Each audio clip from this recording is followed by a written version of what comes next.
ఈ రోజు మీరు చూసి చెత్త నుంచి సంపద అన్నాను. చెత్త నుంచి కరెంట్ ఉత్పత్తి చేస్తున్నాం. ఇప్పటికే 2 పనిచేస్తున్నాయి. నేను ఆ రోజు ఇచ్చినటన్ని క్యాన్సిల్ చేశారు. ఇప్పుడు మళ్ళీ కొత్తగా 4 అవార్డు చేశాం. ఇంకొక 2 పెట్టబోతున్నాం. అంటే 8 ప్లాంట్స్ వస్తాయి. 1254 కోట్లు 1300 కోట్లతో పెడతారు.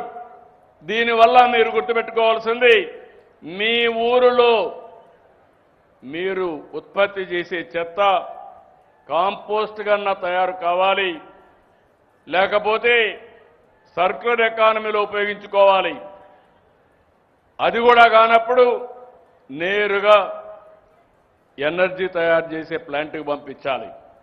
ఇప్పుడు ఇక్కడ ఉంది, ఈ ఊరు నుంచి విశాఖపట్నం 1 గంట పెద్ద పెద్ద ట్రక్స్ పెట్టి అందులో కాంపాక్టర్ పెట్టి పంపిస్తే ఈజీగా పంపిస్తాం. రెండోది, చెత్త ప్రాసెసింగ్ కోసం 107 ఇంటిగ్రేటెడ్ ప్లాంట్లు పెట్టాం. చెత్త అంతా సెగ్రిగేట్ చేయడం, సెగ్రిగేట్ చేసి ఎక్కడ పంపించాలో పంపించాలి.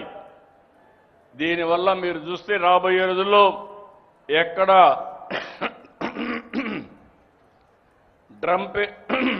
డంపింగ్ యాడ్సే ఉండవు.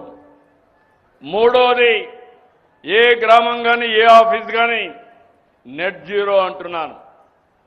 నేను కొత్త పాలసీ తీసుకొచ్చాం.